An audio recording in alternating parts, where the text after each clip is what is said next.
Alright everyone, back here. So for our Phaj Hauj, so starting from gu,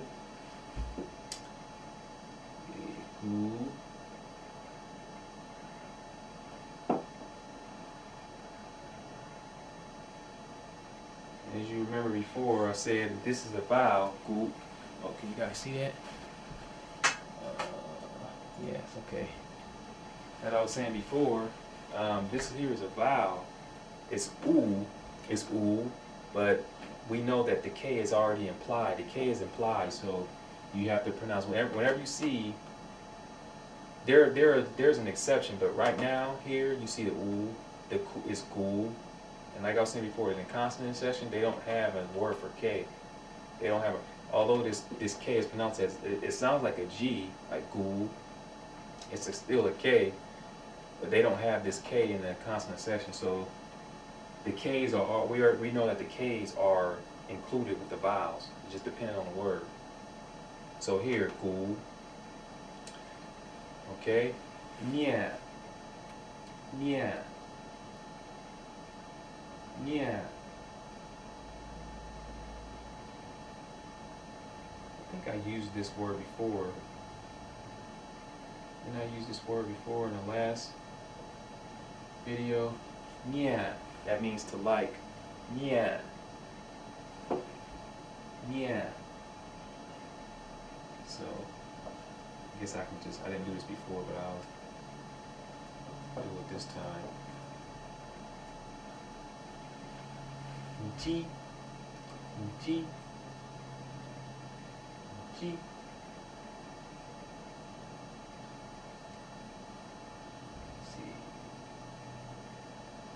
E, G, G. Did I forget G? Did I forget the G? No, I didn't. There we go. My marker's starting to. G, G.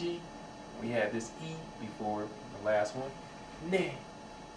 Well, first G is meet or encounter. Ne, ne.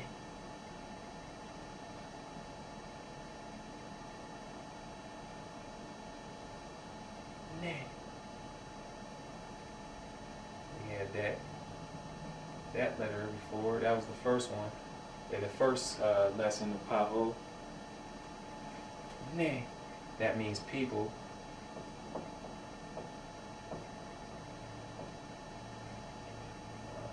Wa. And see, we just had this wa.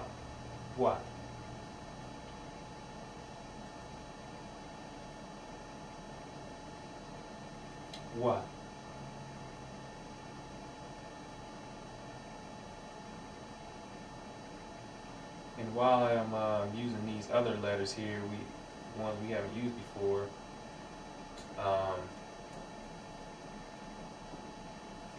change markers because this one's kind of, no, it's okay.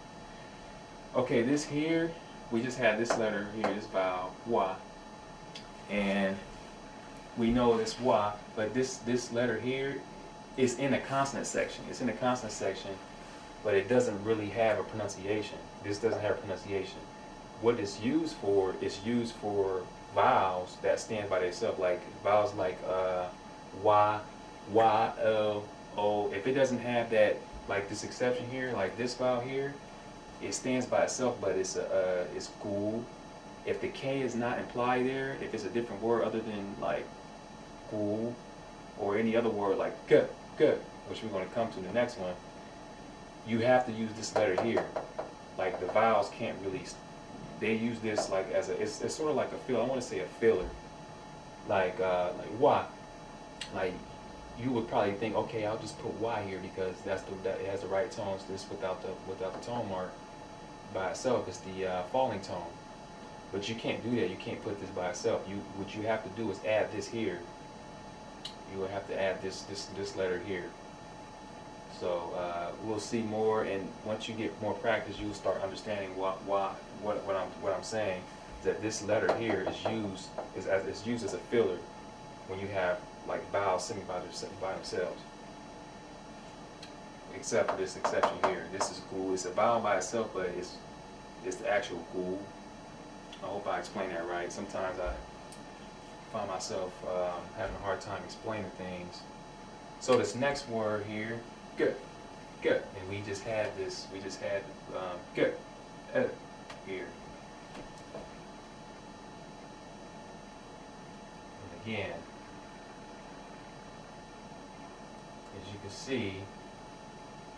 as you can see here, this is a vowel standing by itself. But why? Why don't we add this here? Why? Because it's the k. It has a k here. There's no need to add this. There's already a consonant. This acts as a consonant. It just doesn't have a sound. That's basically what it is. It doesn't have a sound, but you have to put that with the vowels. Any vowel standing by itself without a consonant, it won't work. So you have to add this letter here. There is no sound. So good, good. And that means like to learn or study. Learn, study. Man, my marker's getting really bad here. Maybe this was a bad idea. Okay, da. Again, we just had da.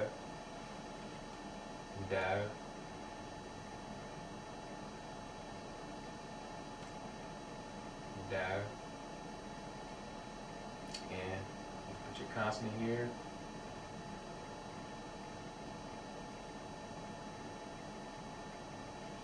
Da. And that means like words or words. And just had this one. Consonant.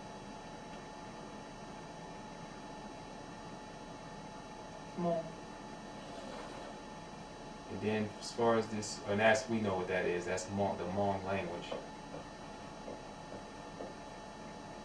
And then is an interjection, as I was saying before. We haven't, this letter here is in the next set. And again, it's a vowel standing by itself, so you have to use this. You have to use that letter there. I think I done ruined my marker here, my red marker. And it's just an interjection. There's really no translation for It's just something they put at the end, at the sentence. It's like in Chinese. They do that a lot in Chinese. They put at the end. All it is an interjection. So there you have it. You have your Phaj Hauj. You have your. I went on ahead this time and put the English translation for the words. I thought maybe that would be fun for you guys to learn. Let me see. And again, just remember, like, see this here, this